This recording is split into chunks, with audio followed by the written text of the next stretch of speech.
The alarm clock buzzed loudly at 6 in the morning, interrupting Emma's peaceful sleep. After a couple of minutes, the woman smiled and stretched out on the bed, then got up, took a shower, and went to wake up her 7-year-old son, Alan.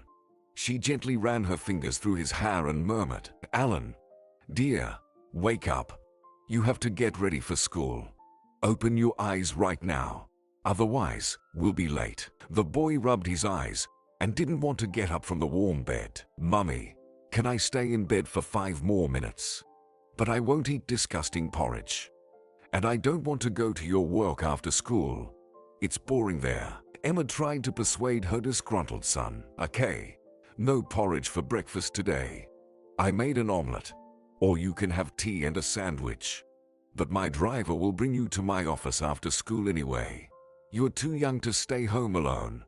And your nanny's sick. You know that. Don't be so cranky. Get out of bed. I'm waiting for you in the kitchen." Every day of this businesswoman was planned minute by minute. In the morning, she would take her son to school, then drive to the office, and there she would have calls, meetings, negotiations, and so on until the evening. Emma had her own atelier. She started this business on her own. It all started in a small basement. Her employees were making all the essentials for cold weather: hats, mittens, and scarves. Emma's task was to provide materials for this production and to negotiate with customers to sell the finished products. At first, it was difficult and scary for her to do it. It seemed to her that she didn't understand anything. But after a while, she learned to do everything, and the business began to develop. But it took up almost all of her time, so she didn't devote much time to her son. Sometimes she had to take him to her office after school, because she always came home late at night, and she was afraid to let him stay home alone. She didn't even notice that another busy day at work was coming to an end, and the driver had already brought her son to her office after swimming pool. The boy grudgingly sat down in the chair, told about his school news, mentioned his grades, and then asked, "Mom, I don't want to be at your office. It's so boring here. Can I call Daddy and go to his place? You can pick me up after work in the evening. He doesn't call very often. I miss him." Emma sighed and replied, "Alan, of course, you can call him. He's your father. But I don't think he has time for you. Now he has other priorities in his life." Her son stubbornly shook his head and started dialing his father's number on the phone. "Hi, Daddy. You haven't called in a while, so I decided to call myself. Why don't we go to the park together today? Or I can come to your place. Can I? I miss you." After a short pause, his father replied irritably, "Dear, not today. I have a lot of work to do. If I have some free time this weekend, I'll call you. Bye." The boy was very upset. Emma felt sorry for her son. The child just wanted to communicate with his father, but the man didn't even want to see the boy. The woman winked at him and said, "You know what? I have a short break now. We can go to a cafe and order a huge pineapple pizza and milkshakes. And then I'll work some more, and we'll go home together. Okay? And this weekend we'll go to the circus. What do you think?" The boy immediately cheered up and started talking about school again. After a delicious lunch, Alan started to do his homework, while Emma went to a business meeting. Soon, the woman finished the meeting and returned to her office. She smiled when she saw her son sleeping sweetly curled up on the couch. The woman made a cup of strong coffee, relaxed in an armchair, covered her eyes for a second, and thought about her poor, unhappy childhood. Emma was born in a small town, in a poor family with a hard-drinking father and a constantly exhausted, disgruntled mother. It was unclear why they decided to have a baby. They fought all the time, and the arguments never stopped. Her mom treated her father with contempt. She had to work 2 hard jobs, while the man was constantly drinking. He never seemed to notice Emma, didn't talk to her much, and showed her no kindness. Her mother also never spoiled her daughter with tenderness. She only constantly yelled at her, "Hurry up and get dressed, and stop crying." Who cares that your sweater is scratchy? Our neighbors gave it to you for free. So be grateful for what you have. And please, mop the floor and do your homework before I get home from work. Is that clear? Every day was the same as the previous day. Her mom didn't care what her daughter's life was like, what she dreamed of, and what she wanted. The girl was an excellent student. She liked exact sciences and had an excellent memory. Teachers praised the girl for her efforts in studying. Also, Emma liked to draw. She was coming up with new ideas for drawings all the time, and her imagination was very developed. Her drawings won competitions, even though she drew with the cheapest pencils because she didn't have money for expensive materials. But when she said at home that she wanted to try to enter an art college, her mother answered rudely, "Nonsense. It's not a profession. You wouldn't even be able to earn money for a living. No one will give you money for your stupid drawings. You're not a great artist. You should study fashion design. You're good at it. Look what a nice skirt you made. Looks like you bought it at the store." Emma sighed and agreed with her mom. She was okay with this decision. All the girl wanted was to get away from this small town and never see her drunken father with his empty eyes and her mom's disgruntled face again. She was sick of it all. She didn't even go to the prom at school because her classmates were always mocking her for being poor and teasing her for being the best student. So she didn't want to celebrate the end of school years with mean classmates. Besides, she didn't have a dress, and she didn't even have the money to buy fabric and sew it. Her mother accompanied her to the city, helped her to move into the dormitory, and then went home, leaving some money and some homemade food for the first time. Emma graduated from college with honors, but she didn't stop there and entered the university to study fashion design, as she was very attracted to it since childhood. Jamie studied at the Faculty of Economics. They met in the canteen. The guy's academic results were poor. He had failed his exams and was about to be expelled. Emma decided to help him, and at the same time, she got an opportunity to earn some money. 6 months later, Jamie successfully passed all the exams.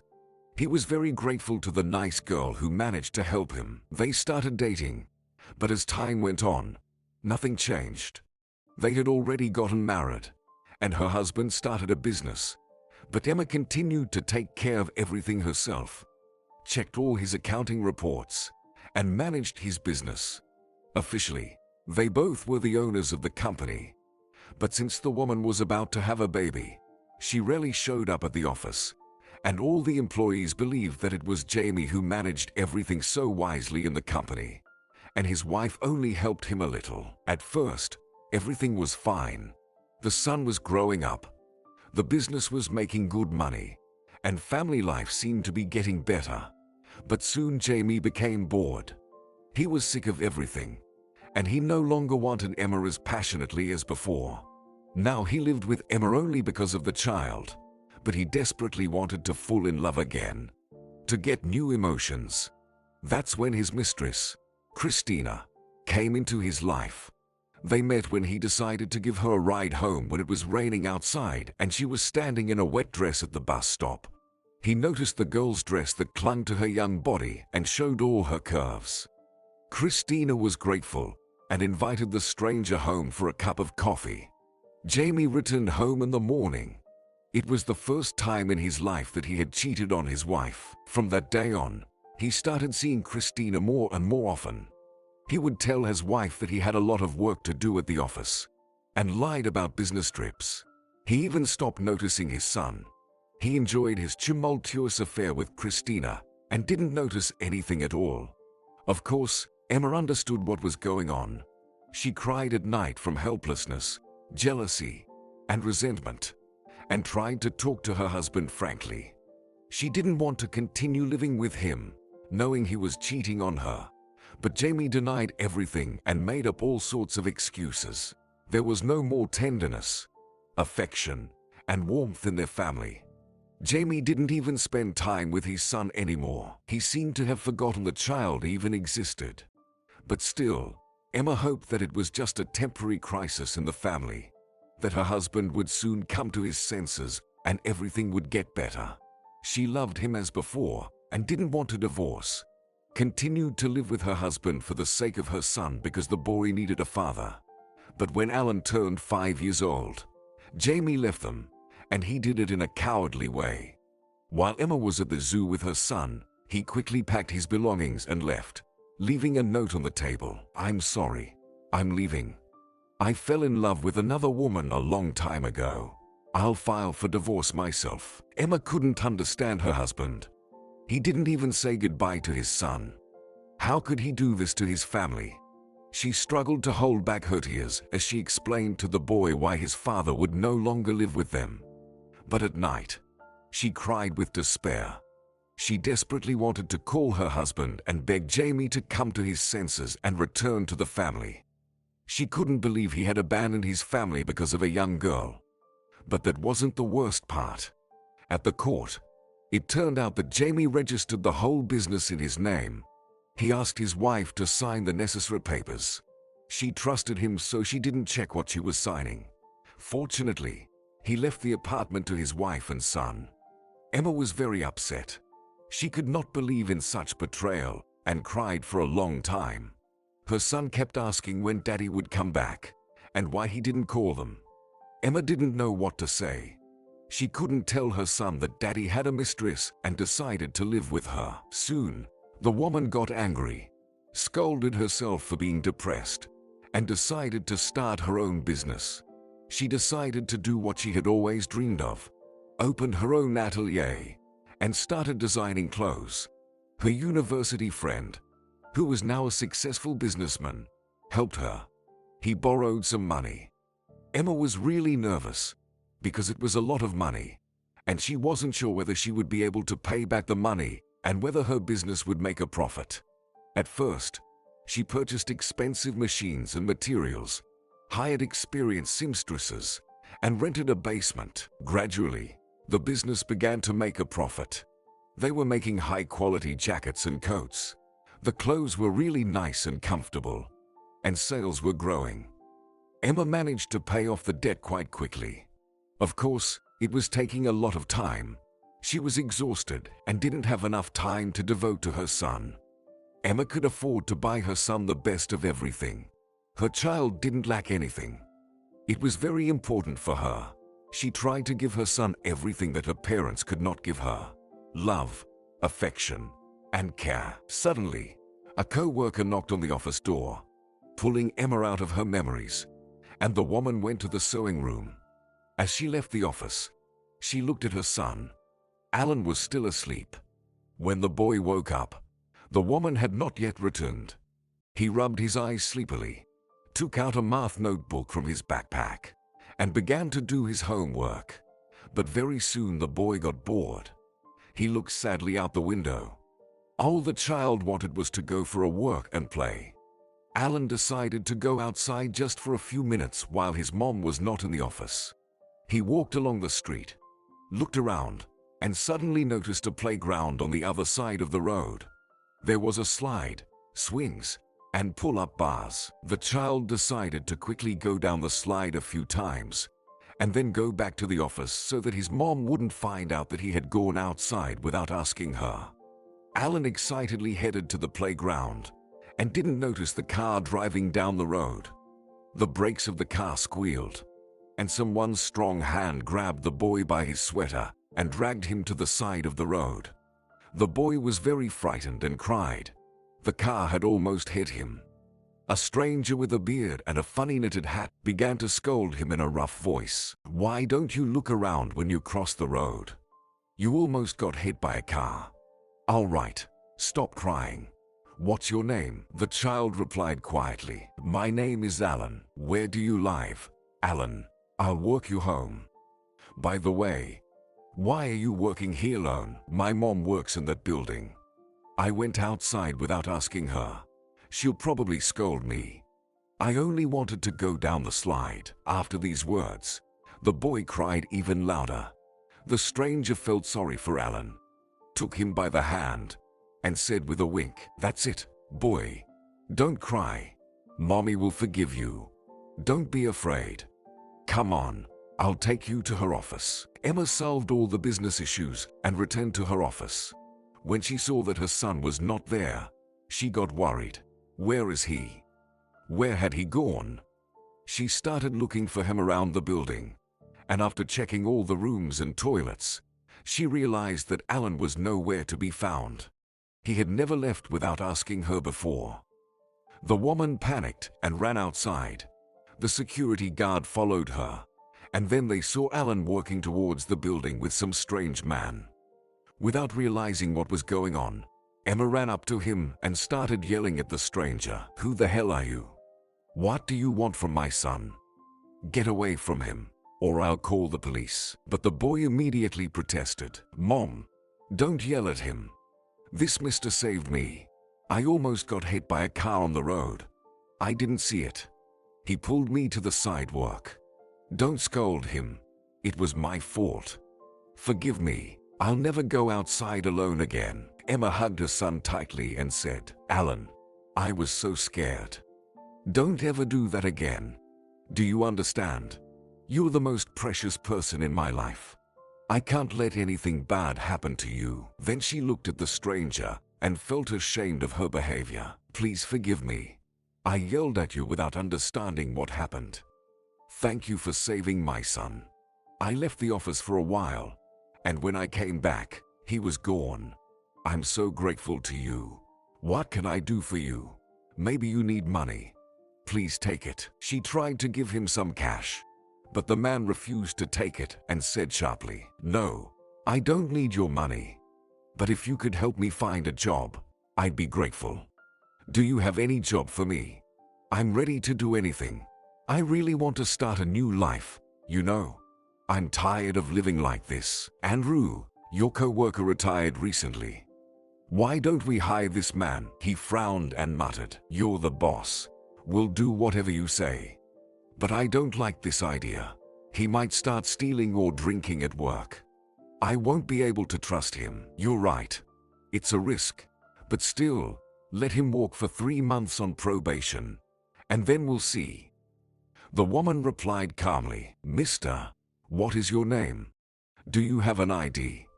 Are you ready to work as a security guard for our company?" The homeless man cheered up. "My name is Alex. Of course, I have an ID. Thank you very much. I'm ready to get to work whenever you say. I promise to work diligently." "My name is Emma. I am the owner of this atelier. You'll be working with Andrew. Come here tomorrow at 8 o'clock in the morning. He'll explain everything to you and supervise you." Alex started working in the atelier as a security guard. He worked diligently and was polite and neat. When he got his first paycheck, he immediately bought new clothes, got a haircut, and even rented a small room in the dormitory. The man was grateful to Emma for giving him a chance to start a new life. He often talked to Alan. The boy trusted him, told him all his childhood joys and difficulties, and sometimes even asked for advice. Alex liked to spend time with the boy. 3 months passed. Emma was satisfied with the new employee. There were no complaints about his work, but Andrew was angry. He hated the homeless guy because he expected Emma to hire his friend for this position.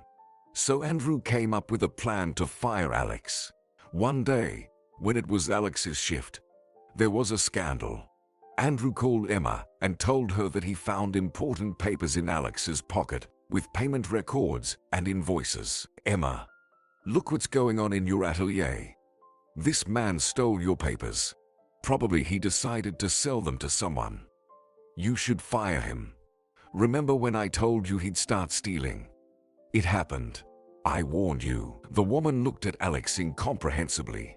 She couldn't believe that such a thing could happen. She took the papers, examined them, and immediately realized that Andrew was lying. Alex didn't have access to such papers. Someone set him up. Alex clenched his fists and turned pale, and then quietly but very confidently said, "I didn't steal anything. If you don't believe me, I'd better leave right now. I don't want you to accuse me of something worse and send me to jail next time." Emma frowned and replied, "I believe you, Alex. I promise I'll find out what happened." "Andrew, Go on vacation for a week for now. Andrew was angry. His plan failed. He glanced at Alex with hatred. Emma's son was also at the office that day and saw what happened. He came to his mom and whispered, "Mom, Alex didn't do it. Don't fire him. I saw Andrew entering your office. He was looking for something on your desk. He didn't know I was there because I hid under the desk." "Thank you, Alan. When did that happen? Can you remember? You're like a real detective. You helped to solve such a complicated case. Well done." Emma replied with a smile. The boy smiled sincerely. He was happy that he helped Alex. Emma checked the security camera footage and saw that her son was telling the truth. Andrew really entered her office and was looking for something in her desk drawer. The woman got angry and summoned a security guard to her office, showed him the video, and asked, "Andrew, you've been working at my company for a long time. What's going on? Why did you do that to Alex? He is kind and honest and works diligently." "Andrew, why?" The guard frowned, and after a short pause, he said, "Because he's a dirty homeless. I've decided to teach him a lesson." Emma was furious. She didn't expect such insolence and immediately fired Andrew. Alex was grateful to Emma again because she believed him for the second time. "Emma, thank you for not firing me. I really didn't steal anything. I'm only beginning to live like a normal person, and I realize I don't look good enough yet, but I'm trying very hard to become a normal person again. If you need any help, I will always help you," the man said gratefully. The woman smiled and then dared to ask, "Alex, I'm sorry for my question, but I'm really curious. How did you end up on the street? I can't stop thinking about it. You are a normal man, not an alcoholic, but you were homeless. I don't understand." Alex sighed and replied, "I don't even know what to say. I've been unlucky since I was a kid. I never saw my father, and my mother drank all the time. I didn't even have a normal childhood. I remember that my mother's lovers used to come to our house all the time. The house smelled of alcohol and cigarette smoke. Maybe that's why I didn't start drinking. When I think of those drunken faces, it makes me sick. After school, I joined the army, signed a contract, and was at war. Then I came back, met a beautiful girl, got married, got a job in a security agency, and we rented an apartment together. But I had no luck there either. All she could think about was money. She constantly demanded expensive gifts, outfits, and restaurants, but I had no money to fulfill all her desires. And then she started cheating on me and left with her lover. That's when things changed in my life. I was fired, and it was my own fault. I had an argument with my boss. I had no more money to pay the rent, so I ended up on the street. I didn't know what to do. I don't even know how to explain what I felt. But when I saved your son, something changed in me. I felt that I wanted to live again. So now I'm trying to become a normal person again, and I think I'm succeeding. I just want to be a normal, ordinary man. To have a family, children." Emma listened quietly and then said, "You know, our destinies are very similar. I also grew up in a dysfunctional family. I had a terrible childhood. I don't even want to think about it. And my husband also left me for his mistress. My son still misses him, but Jamie forgot he had a son. The last time he came to see Alan was 3 months ago. But as you can see, I got through it, and you can definitely get through it too. Everything will be fine. The main thing is that you have the desire to change your life." One day, Emma got a call from an important investor. She wanted to have a meeting with him for so long. "Emma, you and I have been invited to the same wedding on Saturday. A lot of entrepreneurs will be there. Are you gonna be there? I would like to discuss your business plan." I found it interesting. The woman was surprised and said frankly, "I'd be happy to discuss my business plan with you, Robert. But I don't understand what wedding you're talking about." The investor replied in surprise, "Your ex-husband, Jamie, is getting married, and you're on the guest list. I saw your name. I was surprised that you managed to stay friends after the divorce. Usually, ex-wives are not invited to such events. Please, keep in mind that I'm only coming to your city to attend this party, and the next morning I'm leaving the country. So, are you coming to the wedding? Emma didn't know what to do in this situation. It would be disgusting and humiliating to see Jamie's insolent face and watch him marry his mistress.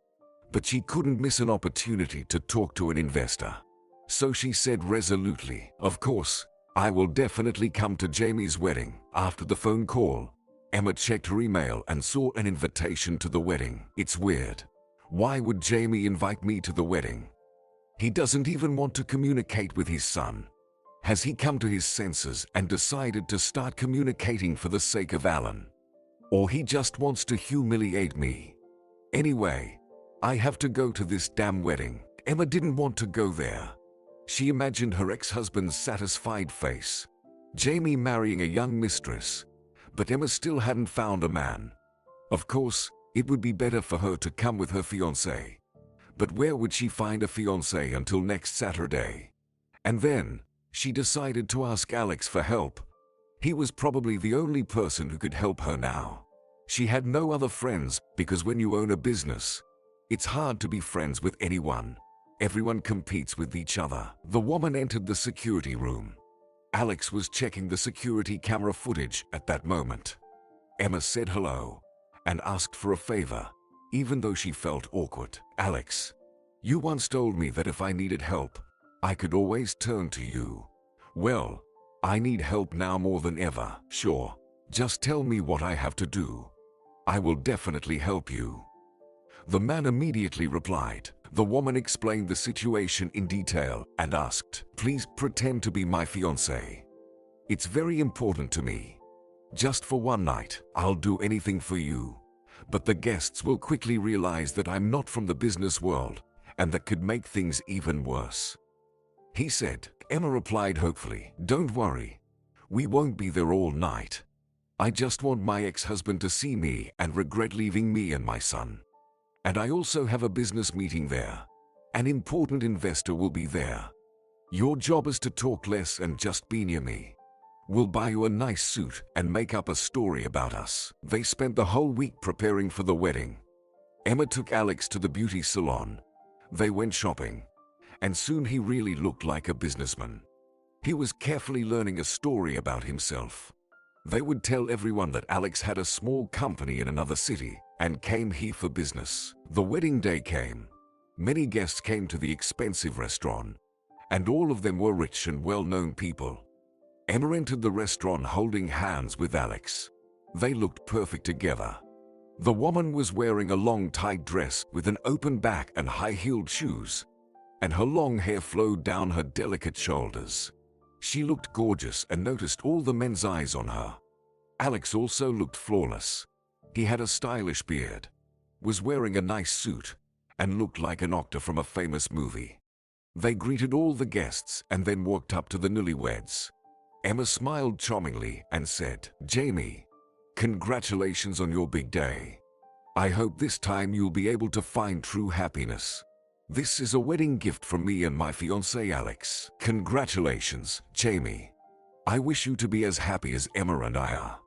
I still can't believe I met the best woman in the universe," Alex said with a sly smile. While Jamie was processing what he just heard, Emma and Alex walked to their table. Jamie got upset for some reason. He even felt jealous. He looked sadly at Christina. She was really beautiful, and there was passion between them. But there was no feminine intelligence in her, only arrogance. He looked at Emma angrily and kept thinking, "Who the hell is that man? This is the first time I've seen him. I should find out everything about him. I thought she was grieving after a divorce, but she's already found a fiancé." Emma was satisfied. They made the right impression on Jamie. At first, everything was fine. The woman had a conversation with Robert, but the investor looked at Alex very strangely, asking him a lot of questions. Emma and Robert even planned a partnership. But then things got horrible. In the middle of the party, when the groom was already very drunk, he suddenly walked to the stage. took the microphone, and said, "Dear guests, I have an important announcement. I just got a call from a decent man, Andrew. My wife recently fired him. Andrew told me the truth. Emma's fiancé is lying. He's not a businessman. He's a bum. She found him in a dumpster, cleaned him up, and now he works for her company as a security guard. I don't want this guy at my wedding. I'm afraid he might rob us. So get out of here, homeless jerk." Everyone started whispering and began to stare at Emma and Alex. He looked at her and quietly said, "I told you this was a bad idea." Then Alex suddenly got up from the table, walked to the stage, took the microphone, and said loudly, "I'm going to leave now, but I want everyone to know. It doesn't matter whether a person is rich or poor. What matters is whether they are decent human beings or not. And it's not right to talk about people without knowing anything about them. Yeah, I'm not a businessman, that's true. So what? I've never stolen a dime from anyone. You know, Jamie, I'm glad you left Emma and your son. They deserve better." He clenched his fists and headed for the exit, holding back his emotions. Emma followed him. She didn't want to be there. On the way out of the restaurant, Alex suddenly slipped on the slippery tiles and fell on his back. A red puddle appeared under his head. Emma screamed loudly, and panic broke out in the restaurant. An ambulance arrived, and the man was taken to the hospital. Emma went with him. She was holding his hand and crying, "I'm sorry, Alex. It's all my fault. Alex, why don't you say anything? Open your eyes and say something. Alex." The paramedics tried to calm her down and even scolded her. "Miss, stop shouting. He's unconscious, and he can't hear you anyway. The case is serious. Most likely, there was a cerebral hemorrhage. We don't know how it may end, but you should be ready for bad news." Emma was crying in the hospital hallway and blaming herself because if it wasn't for her idea to go to the wedding, nothing would have happened. Only now did she realize how precious this man was to her. She was afraid of losing him, and she didn't know how to help him. The doctors examined Alex and performed an urgent surgery, but unfortunately, he fell into a coma. Doctors could not make any prognosis. They said, "It is unknown how his body will recover." After that incident, Emma was constantly sad. She and Alan visited Alex in the hospital every day, talked to him, and read books aloud to him. They hoped that the man would survive and start to recover. A couple of days after the scandal at her ex-husband's wedding, one of the guests came to Emma's office. It was the same investor, Robert. "Emma, I wanted to talk to you, but I'm not sure you'll believe me. The thing is that your fiancé Alex looks exactly like my dead son. I can see that you don't believe me. I'll tell you everything starting from my youth. My wife and I got married early. We were happy. I loved her madly. But we had no children. Lisa had some health problems and couldn't have a baby. At that time, the only solution to this problem was a child from an orphanage. But we dreamed of having a biological baby. We had never heard of surrogacy before, but I found a professor of obstetrics and gynecology and persuaded him to help us. All we had to do was find a woman to be a surrogate mom. We published an advertisement saying that we were looking for a decent young healthy woman for a specific, well-paid job. Several candidates came to us, but we chose Vivian, a healthy young woman from a small town. We told her everything, and she agreed to help us, as she needed the money badly because her child was ill. Everything went well. Vivian got pregnant and lived in our house, but often went to visit her son at home. My wife was wearing a fake belly. We were preparing to become parents. We didn't go to the hospital. Only the professor knew about our situation. When Vivian went into premature labor, my wife and I were on a business trip. When we got home, Vivian had already left. The doctor gave us the baby. He said that he had also given Vivian the necessary amount of money. We paid the doctor for silence. You know, we were happy that there were no problems, so we didn't ask any questions about why the surrogate mom left so quickly. We made all the necessary papers, for which we also paid a huge amount of money so that no one would ask any questions, and started raising our son Adrian. All our friends believed that it was my wife who gave birth to a boy. No one had any idea how it really was. We were happy. Adrian looked like me and my wife. When he graduated from university, I thought that he would run my business. Adrian was a healthy guy. He was even a member of the university basketball team. So when he started complaining of fever and nausea, we didn't understand what was wrong. Then he started having seizures. An ambulance took him to the hospital, and it turned out that he was bitten by an encephalitis tick while he was picnicking with his friends. Soon, my son died. It was so ridiculous. My wife and I took this tragedy very hard. And on the day of that wedding, I saw my son's doppelganger. Can you imagine my emotions? I thought I was crazy. At home, I told my wife everything. She couldn't understand anything either. But such a coincidence is not possible. So we decided to hire a private detective because I couldn't calm down. The man fell silent, his hands shaking and his voice hoarse. He gulped down a glass of water. So what did the private detective find out? Is Alex your relative? But that's impossible. He told me that he grew up in a dysfunctional family. His mom was always drunk, and he didn't like to talk about it. He also said he wasn't from around here. You're not gonna believe this, but Alex is my biological son. It turned out that Vivian had given birth to twins. She gave one of them to us, according to the contract, and took the second baby to her hometown because her elder son was terminally ill. A year later, despite all the efforts of doctors and the money, her elder son died. After that, she started drinking heavily.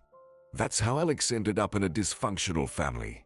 If I had only known that I had another son and he was suffering, I would have done everything possible and taken him away and raised him in love and care. And now I have found him, but he is in a coma. I pray day and night for him to survive. Emma, thank you for supporting him and giving him a job. Don't listen to all those stupid people. I will get revenge on all of them for saying that. I'm very grateful to you. I would do anything for you. Robert continued. Emma couldn't believe what she was hearing. She blinked confusedly. You know, I'm glad Alex is your son, but I curse myself for persuading him to come to this wedding with me. And now, he can die because of me. I want to help him, but I don't know how. The doctors say there's almost no chance. We just have to wait. Wait for what? Robert answered firmly. Don't be upset. We will do everything possible to save my son. I'll find the best doctors. He'll be fine, I promise. I'll do everything possible. Because now I have a reason to live. If he knew his father was waiting for him, I think he would wake up faster. Those words impressed Emma. After talking to Robert, she went to the hospital and entered the room. Alex was still lying on the bed with his eyes closed, sensors flashing around him. The woman took his hand and squeezed it tightly. His fingers were cold and lifeless. She began to speak softly to him. Alex, listen to me. You have to wake up. You have to do this. Your father, Robert, saw you at that wedding and realized you were his son. Do you hear me? Your father is waiting for you. He's praying for your health. He's waiting for you to get better, and he loves you. And I am waiting for you too, not as an employee or a friend, but as the dearest and most beloved person. Only when the tragedy happened to you did I realize how precious you are to me, how much me and Alan need you. Alex, dear, wake up. We all want it. You are not alone anymore. Do you hear me? It was hard to believe, but his finger twitched. Emma immediately felt it. And then his eyelids twitched. The sensors beeped rapidly, and the woman rushed to call the doctors. The doctors said it was a miracle that Alex came back to life because the chances of a happy outcome were minimal. Now, the best doctors were treating Alex. It all helped to get a good result. And little by little, the man began to get better. He didn't immediately recognize everyone. Alex learned to speak, eat, and then walk again. Emma and Robert were always by Alex's side, supporting him emotionally and telling him all the time that he would definitely get better. Little Alan was drawing nice pictures for him and was also waiting for Alex to get well. The boy wanted to talk and walk with his faithful friend like he used to. When Alex was about to be discharged from the hospital, he suddenly confessed to Emma, "You know, I felt that I was between two different worlds. I had such a strange feeling, like my body was not mine. Nothing hurt, and I couldn't understand whether I was sleeping. But when you started to tell me about my father, about loving me, I suddenly realized that I had to wake up.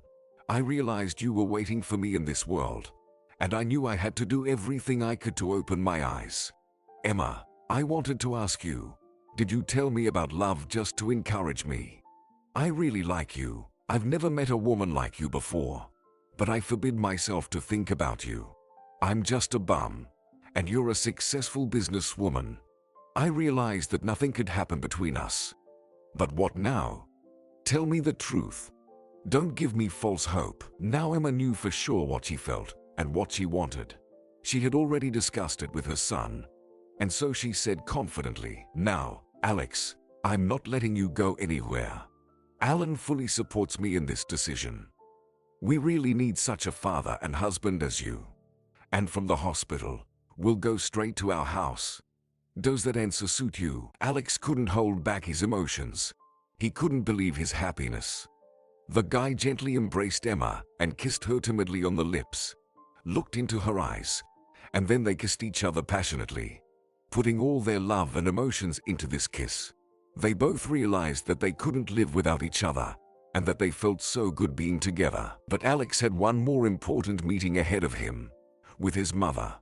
He still couldn't believe that all his childhood was messed up by a surrogate mother, while his parents were raising his brother and didn't even realize that they had another child.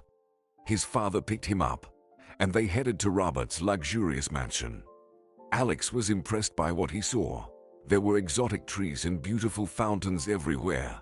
He had never seen anything like this before. An elderly lady with kind eyes and a warm smile came out to meet them and hugged him tightly. "Alex, my dear son, I can't believe it. You look so much like Adrian. Even the mole above your eyebrow is the same. My dear boy, forgive us for not being there for you, but we didn't know anything about you. Vivian deceived us. But I'm grateful that we finally found each other." Alex felt like a little boy and didn't want this hug to end. No one had ever hugged him or said warm words to him when he was a child.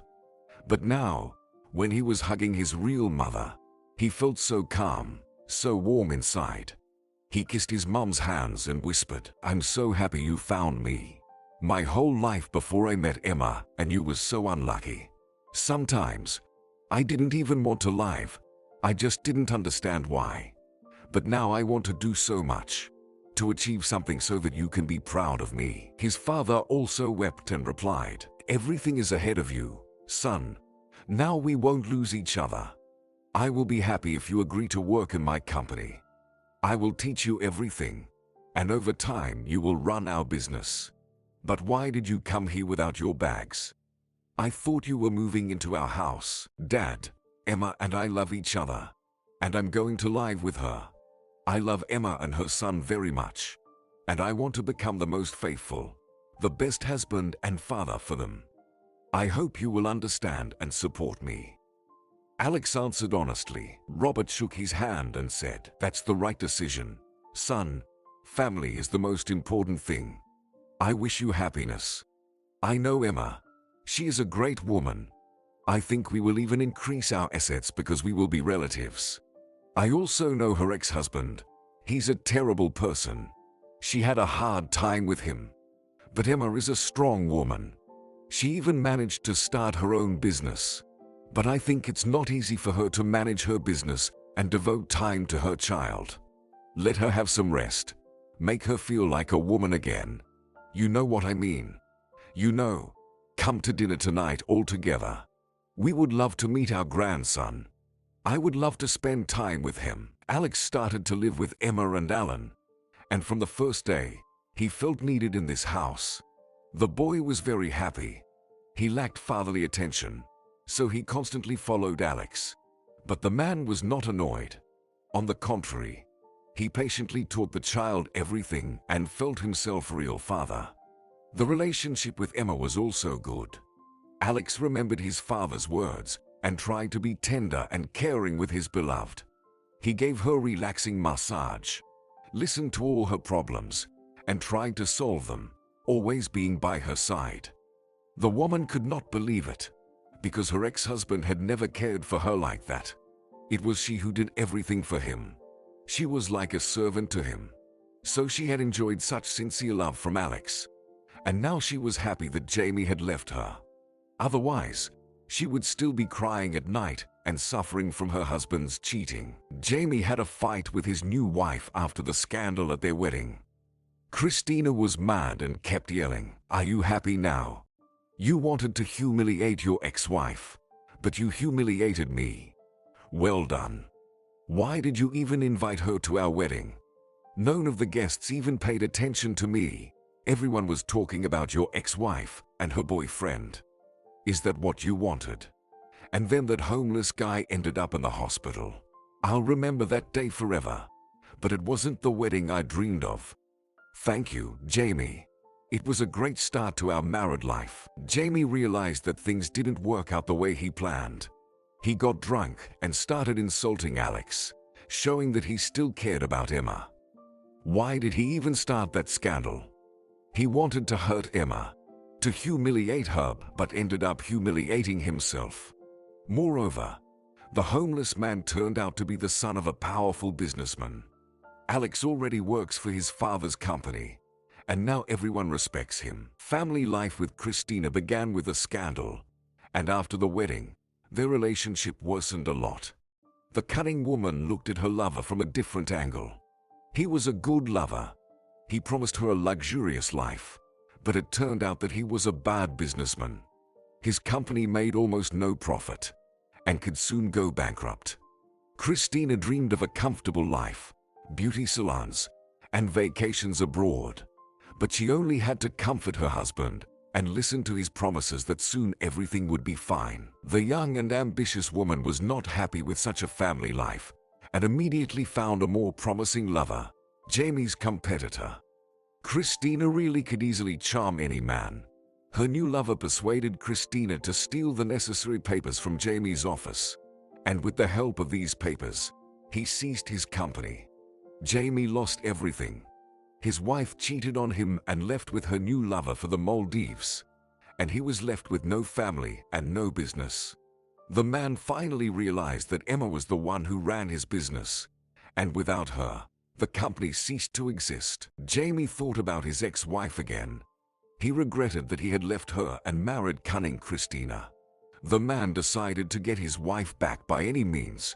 It was his only chance to become a normal person again. He waited for her outside the atelier every evening, called her constantly, and tried to give her flowers. But Emma was angry and refused to reconcile with him. She had explained to Jamie many times, "Don't call me and don't come here again. You are too late to think about love and fidelity. You should have thought about your family earlier. Alan and I have a new life with a reliable, decent man. Go away, please." Jamie was angry. He didn't expect this. He was sure that Emma would forgive him and return to him because she loved him so much. Jamie realized that he would not get what he wanted that way, so he decided to act in a different way and demanded to see his son. But Emma had never forbidden them to see each other. At first, Alan was happy that his father called and decided to come to see him on his day off. The boy happily told his dad how he and Alex had flown a kite in the park, made a craft for school, a funny donkey, and how Alex had taught him to ride a bike. But it was very unpleasant for Jamie to hear this. He couldn't stand it and yelled at the child, "Shut up. Why do you keep talking about Alex? Maybe you don't need your real father anymore. Let me teach you how to drive a car. Sit on my lap. You'll drive the real car. It's much more fun than making crafts with Alex." He was sure that his son would be happy because he had once asked him to teach him to drive, But Alan suddenly shook his head negatively and said, "No, we can't do that. Don't you know the road rules?" Alex and I had already talked about it. He explained that people can only drive when they have a driver's license, and children are not allowed to do it. It's dangerous. We can get into an accident. Daddy, you shouldn't curse Alex. He is so cool. Look what he taught me. The boy showed some karate techniques and expected his dad to praise him. But Jamie only frowned even more. The man was angry that now the most important man for his son was Alex and not him. After a short pause, he suddenly said, "Alan, let's kick Alex out of the house, and then I'll come back to you and Mom and live with you, and we'll be happy again. You don't need a stranger. You have a daddy." His son looked at him strangely and maturely, and then asked Jamie to take him home to his mom and Alex. "No, Dad, I don't want to do that. I'm happy with Alex and Mommy. I don't want you to live with us again. Mommy is happy now. She laughs like she used to and doesn't cry anymore. I love you because you're my dad, but can I go home now? You don't want to hear about my achievements.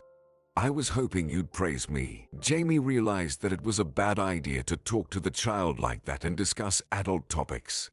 The man tried to talk to the boy some more, but half an hour later, Alan called his mother, and Jamie took him home. The boy entered the house, and Alex immediately called him into the kitchen. "Hey, Alan, I'm glad you are home already. I really need your help. Mom asked me to make a nice flower holder for her. Can you help me? We're a team, right? I can't do it without you." The boy started to help happily, and Alex praised him. They were so enthusiastic about this activity that they didn't notice how the evening came. They were joking and chatting cheerfully. Emma was watching them and thought, "This is so weird." Jamie had never spent time with his son. He was always busy. He said he had a lot of work to do, or he was tired, or he was on another business trip. But Alex managed to teach Alan a lot of things in just a few months. To make slingshots, wooden crafts, and even hammer nails. Assembling a wooden cabinet. And the man never got annoyed, never yelled at the child. And Alan is always happy. He tries so hard, and he feels like a little man next to Alex. Even today, when Jamie invited Alan to go for a walk together, just an hour later, the child asked to go home and came back very upset. What had happened there? And how is that even possible? Alex loves and cares for the boy, while Jamie cannot even communicate with his son in a normal way. I'm so happy that I met Alex, that he came into my life. Only now I realized what a real family is, what it is to be loved. It turns out that when a man sincerely loves you, he will do everything to make his woman happy. Jamie could not calm down after a disappointing meeting with his son. He started drinking cheap alcohol all the time and planned to take revenge on the homeless man. He felt like everything that was happening to him now was because of Alex. If Alex didn't show up in their lives, Emma would definitely come back to him, and everything would be the same as before. The more drunk he got, the more he wanted to kill Alex. He got in the car drunk and drove to Emma's house. He already imagined how he would hit Alex in the face. And if that didn't work, he had a small folding knife in his pocket. He would rather go to jail than let Emma live with Alex. He started banging loudly on the door like a madman. Emma opened the door, and seeing the drunk Jamie sighed heavily. "What do you want? We divorced a long time ago. Don't come here again. I beg you. Go away. Don't make me nervous." But Jamie was not going to leave. He shouted loudly, "Emma, I need to talk to your stupid bum. You're mine. Do you understand?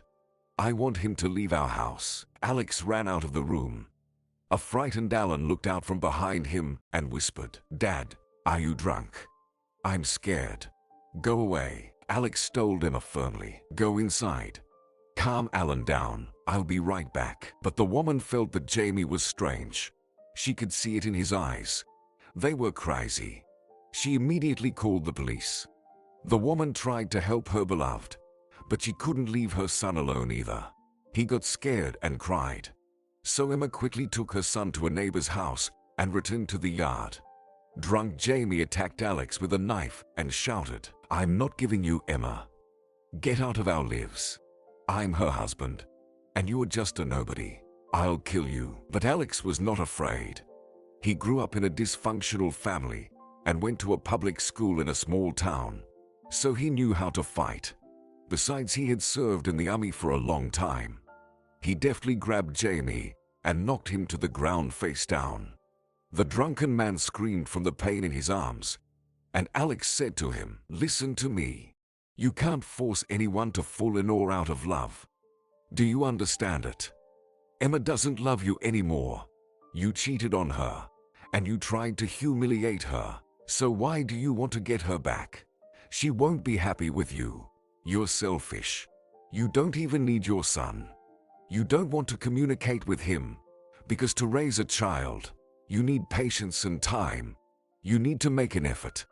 But you are lazy, and you are not used to doing anything for others.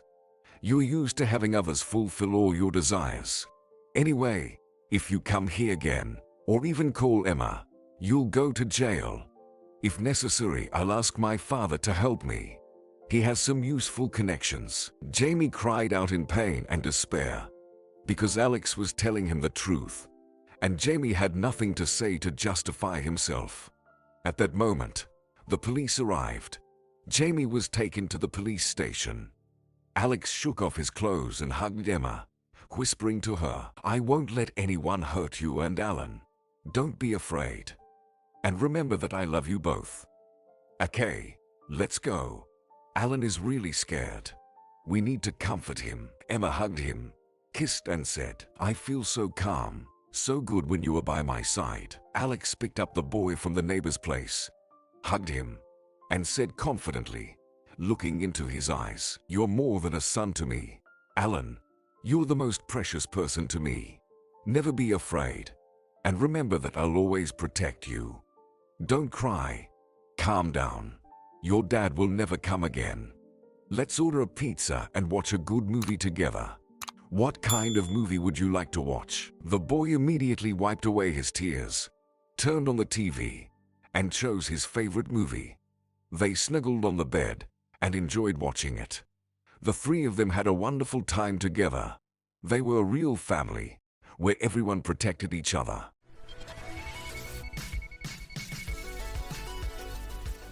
All right, everyone's presentations are done. Nick, the manager, said as he tried to move the discussion forward. "Excuse me, I haven't. I recently found out something." Nick interrupted me and began to speak. "There's apparently someone in this department who didn't graduate high school and is just a part-timer. Meetings should be for employees only." Absolutely right. His lackey, Mike, of course, agreed with Nick. "I'm leaving." After leaving the meeting room, I started to shut down my computer. I noticed that an email had arrived, not in my personal inbox, but in the company's shared email. Thinking, there's no point in speaking up, no one will listen, I went home quietly. The next day, I heard a commotion from Nick's desk. He was staring at his computer screen, his face pale. "Nick, is something wrong?" Mike looked at the screen with him. And he turned even paler than Nick. Why is he so angry? Knowing the reason for Mike's distress, I thought to myself, serves them right. My name is Adam. My mother passed away when I was in the 9th grade, and I was raised by my father. Well, you could hardly call it being raised. After my mother passed, my father changed. He drowned his sorrows in alcohol, and though he still went to work, he squandered our living expenses on horse racing. Because of that, I had to start working part-time as soon as I entered high school. Every month, I went to the convenience store with bills in hand that couldn't be auto-deducted from my father's account. Even though I endured it because I didn't want to be alone, I reached my limit in my second year of high school and dropped out. I found a live-in job at a distant inn. Thank you for everything. The day I left home, my father, still staring at the TV, spoke. Take care. That was our last conversation.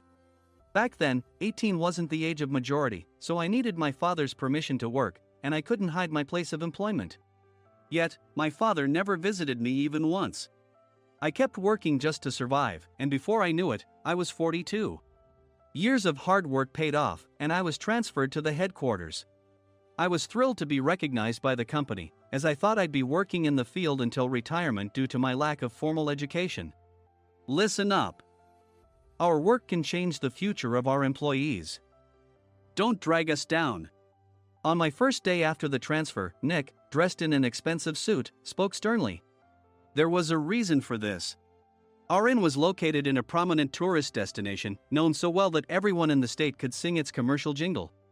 At its peak, we had 5 locations within the state. But that was long ago. Due to financial difficulties and aging facilities, only the place where I had worked for many years and the original establishment remained. I was prepared to lose my job anytime, but now there was a glimmer of hope. With the rise of social media, the tourist area where the inn was located started gaining attention again. Depending on how hard the sales department, where I was transferred, worked, we could either thrive or be forced to give up this prime location to the new hotel chains continuously popping up. For Nick, who had switched careers from another industry to strengthen our sales, this was a battle he couldn't afford to lose. I understood why he had to be strict. I will do my best. Nick sneered at my enthusiastic declaration. Did you not hear what I said? I'm sorry. I thought I was listening carefully. Out of habit from years of customer service, I apologized reflexively, though I had no idea what had offended him. Someone was watching me with a smirk. In this department, there are those who are expected to excel and those who have been shoved here because they have nowhere else to go. You are the latter. It was Mike, the section chief. He's 7 years younger, at 35. But he was called to headquarters much earlier than I was and had been moving around within the headquarters ever since. I'm not jealous, but I can't accept that he's my boss. Graduating from a prestigious university, he has an unusually high pride and caused many problems as a newbie, making things very difficult for me when I was the front desk leader. When I found out Mike was transferred to the sales department a month before me, I was disheartened. Mike is right. With just a middle school diploma, there's not much you can do. Don't even think about achieving results. As if I didn't exist, Nick remarked, I'm thirsty. Mike eagerly ran to the coffee maker. It seems Mike is Nick's lackey. I regretted being happy about my transfer to headquarters, wishing I had stayed on site forever. Send a direct mail to every company on this list by the end of the day. Nick only assigned me tasks that even a new graduate could handle. What? There are over 1,000 companies. You want me to send to all of them by today? Yes, if you and your fellow misfits split the work, even those with nowhere else to go should finish by today. I glanced at the employees typing away expressionlessly. They were worn out from customer service, only thinking about leaving on time, or were women reassigned after having children, with zero motivation for work. Even Sam, a new graduate from the same university as Mike, who was supposed to be among the expected achievers, had no enthusiasm for the job, having joined the company wanting to do customer service. I don't care what they say, I plan to quit anytime, he said. Only Nick and Mike were highly motivated, making all the decisions between the two of them. I originally only wanted to work at the inn to survive and had no particular attachment to this job. I swallowed my words, thinking I had no right to reprimand them. About a month after the transfer, Nick told us with a frustrated look. To commemorate the 50th anniversary, we've decided to create a plan exclusive for one group per day. Originally, Mike and I were supposed to come up with it, but our president, Mr. Thompson, insists on hearing everyone's opinions. So, you all get a chance. As Nick explained, Mike began handing out prints. Make sure not to embarrass Nick. If your ideas are half-baked, you'll have to redo them. It seemed that they had printed his handwritten notes by Mr. Thompson, which included several questions and a section for free responses. It made sense why Nick had to seek our input, given that all responses had to be submitted to Mr. Thompson. We were given a week to think about it, and a meeting was scheduled to compile our ideas. My plan is to let guests enjoy both the old and modern America. Nick began the presentations. Guests would watch a master confectioner at a nearby traditional sweet shop make sweets in front of them.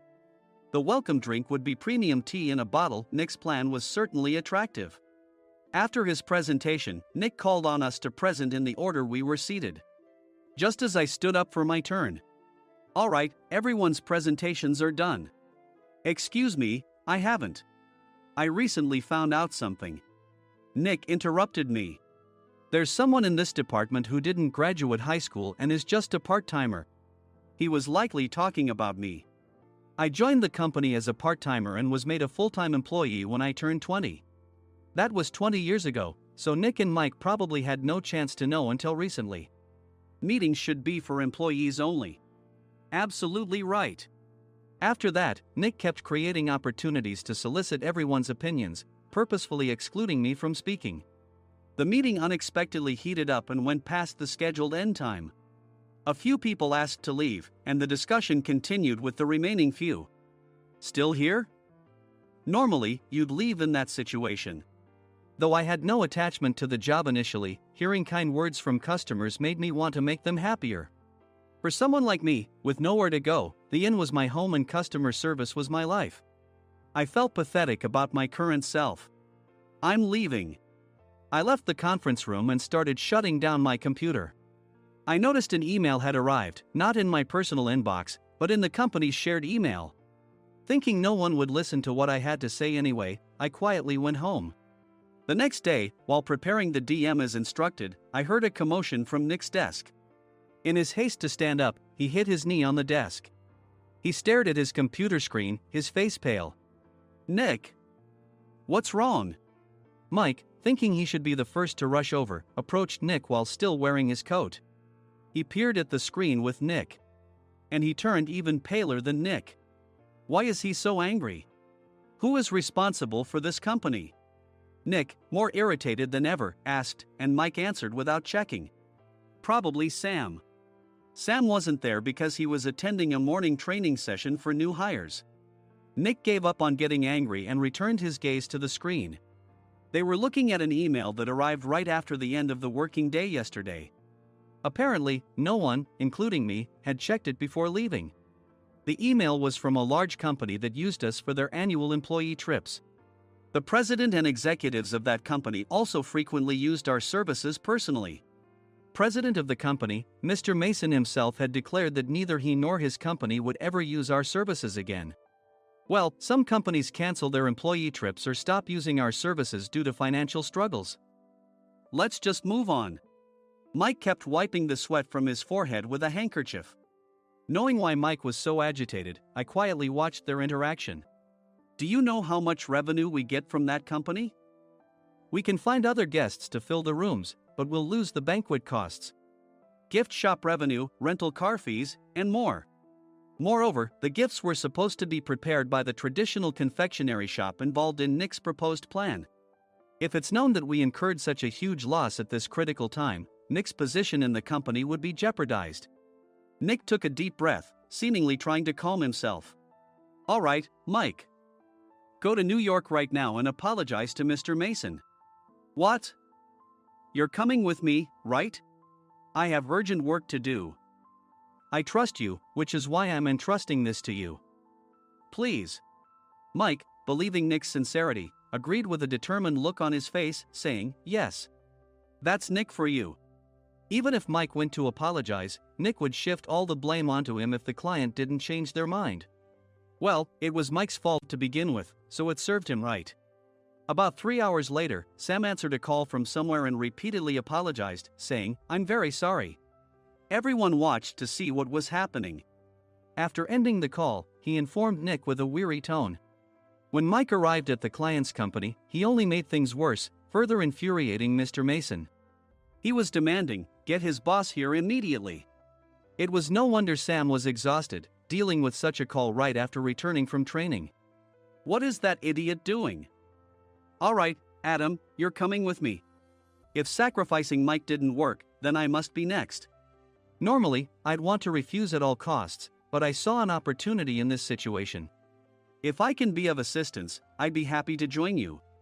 I immediately followed Nick, and we flew to New York. When we introduced ourselves at the reception, it became clear how serious the situation was. As the receptionist personally escorted us to the president's office. Angry voices leaked through the door, making both Nick and me uneasy. "Excuse me. I'm Nick, the supervisor. I understand my subordinate has caused you trouble, and I deeply apologize."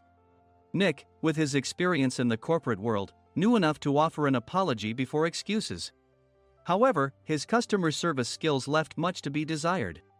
I sighed as I saw Mike trembling like a small dog in the corner of the room. "What kind of training are you giving your subordinates?" Mr. Mason glared at Nick with a red face. The intensity of his gaze made even Nick take a step back. Regrettably, I joined this company only 2 years ago and was unaware of Mike's issues. I should have identified his shortcomings sooner. Indeed, I should have realized sooner. No sensible person would come to apologize and then give a lengthy presentation on the drawbacks of not using their in. Nick froze, his mouth slightly open. Suspecting the worst, I picked up the documents that had fallen to the floor. It seemed Mike hastily prepared these documents on the plane, listing the disadvantages. Disadvantage 1: if you change the venue for the company trip, employees might suspect it's for cost-cutting reasons, leading to a negative impression. Reading it aloud half-jokingly, Nick snatched the papers from my hand and checked the contents with a furious expression. Among the stack of documents was a receipt from a nearby convenience store's copy machine. I felt a pang of dread, hoping he hadn't shown the receipt as well. What do you think he said when I asked what kind of nerve he had to do this? I'm very sorry." Faced with the dire situation, Nick must have thought there was nothing left to do but apologize. In a voice smaller than I'd ever heard from him, he uttered words of apology. He said, "I'm a Harvard graduate. I don't believe I said anything wrong." "Mike, what have you done?" Forgetting his plan to pin the blame on Mike, Nick yelled loudly, even in front of Mr. Mason. "I didn't do anything wrong." "You're still saying that? Look at him." Mike pointed at me with a shaking hand. "I was assigned to headquarters in my 20s and now I'm a section chief. This guy only made it to headquarters at 42. Everything I've done proves I was right. So why are we losing the contract?" Having said his piece, Mike collapsed to the floor. "Of course. You were sent there because you had nowhere else to go." Mike never expected to hear such words from someone he looked down upon. He lunged at me, and Nick hurriedly stepped in to stop him. "Mr. Thompson told me Mike is a quick thinker, and to take good care of him." There's no way he was pushed aside. "Don't make things worse here. He didn't say quick thinker, he said only quick-witted, didn't he?" I don't remember that part."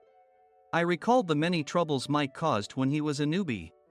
When Mike was on the front line, his pride was so high that he never apologized to customers. Customer service, especially in our job, doesn't work alone. It brings both good and bad situations. If the front staff or housekeepers made mistakes, or the cleaning company didn't properly clean a room, one had to apologize to the customers regardless of personal fault. Mike, in such situations, would never apologize, insisting he wasn't at fault. This often angered customers, and as the front desk leader, I frequently had to apologize on his behalf. He caused complaints and disrupted operations, which is why he was quickly moved to headquarters. In departments where he didn't interact directly with customers, his quick thinking was beneficial and things went well. But it seemed his flaws were starting to show. Corporate reservations are supposed to be entered into the system by the sales representative. But a quick check yesterday revealed that more than 10 items were missing from the client's reservation. The handover document clearly stated what needed to be prepared. Why didn't you enter it into the system? Why do we have to give them special treatment? Filling rooms near the banquet hall, setting up all the food in advance. Specifying the brand of wine, they're too demanding. No wonder he always angered customers, I thought, feeling a headache coming on. Grouping them in rooms near the banquet hall is for our benefit too. It makes it easier for the staff to set up beds and serve breakfast since everyone's schedule is synchronized. As for the other requests, Mr. Mason suggested them to lighten our load. I didn't know that. Nick finally seemed to realize that Mike was the one who had angered the client. What did you say to them? I just told them we wouldn't give them special treatment anymore. We shouldn't waste effort on things that don't bring in money. I was utterly exasperated at his lack of understanding of customer service. Of course, we shouldn't comply with unreasonable demands. But carrying over successful practices from past stays makes customers feel remembered and enhances their experience. Good memories encourage repeat visits. That's part of our job. I looked down at Mike, who was sitting on the floor. In our job, nothing is a waste. Mr. Thompson likely moved you to the sales department, hoping you'd finally understand this. How do you think he feels now that you failed to meet his expectations? Mike, tears in his eyes, fled the president's office. I was amazed he still hadn't apologized. You have it tough, Adam. It's okay, we're all employees of the same company. I deeply apologize for this disrespectful incident. Especially after all the care you've shown us. If it weren't for you, Adam, I really would have stopped staying here. When I heard you were moving to the sales department, I was willing to reconsider if you handled it. Seeing us talk so amicably, Nick's face contorted. Do you two know each other? Adam's service is excellent. I always requested him specifically. Normally, we don't accept specific staff requests, but we made an exception for Mr. Mason, adjusting my shifts accordingly.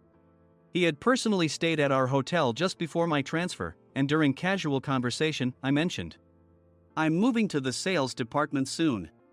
If I hadn't told him then, things could have been much worse. Please continue to take care of us. I look forward to it. On the return flight, Nick awkwardly offered me a can of beer. It's still working hours. Of course, I had no intention of forgiving him for a single beer. Nick might try to pin everything on Mike and avoid any consequences. While pondering this, a startling fact came to light. Nick, the tea bottles for the plan have arrived. I handed Nick a bottle labeled with our inn's name. They look good. What are you talking about? These are plastic bottles. I had assumed we would use the trendy, high-end bottling tea. But what arrived were ordinary plastic bottles of tea with customized labels. The only unique aspect was the label, which had the inn's name, making it look customized. Upon further investigation, I discovered that a substantial amount of money was set to be paid to the tea company. It was priced like bottling tea. Does this plastic bottle really cost $100 each? The tea inside is specially blended for us. The extra cost is for that. Wouldn't it be better to use another tea company? Or is there a specific reason we must use this one? As Nick continued to make excuses, I showed him a printed email. I informed the tea company's president, Mr. Mitchell, that we discovered irregular payments and he confessed. He said you two were high school classmates and planned to split the extra money. That idiot. Why did he confess? That's not important. You should worry about yourself, this could turn into a police matter. Opening the bottle cap, I suggested. How about calming down with this tea? It supposedly has a relaxing effect. Nick drank the tea frantically. In the following days, decisions were made about their fates. Mike was reassigned to the General Affairs Department, with no chance of transfer or promotion, as per Mr. Thompson's orders. As for Nick, since the payment to the tea company hadn't yet been made, he narrowly avoided legal trouble. Instead, he was encouraged to leave the company, and to avoid further complications, Nick submitted his resignation. Rumor has it that connections between HR departments have made it difficult for him to find new employment.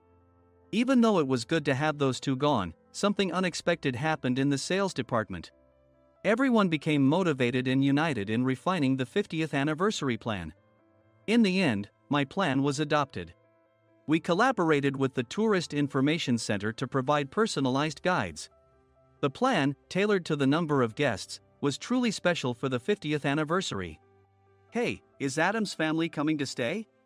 I immediately booked that special plan for my family. Sam noticed it on the reservation list and quickly picked up on it. Yes, I'm inviting my father. That's great. I might invite my parents too. I lacked the courage to face my father just as Adam. But here, with the confidence Mr. Mason praised, I felt ready. The 50th anniversary plan was a perfect opportunity to reconnect with my father. I hoped to bring back the days when we could laugh together as we once did.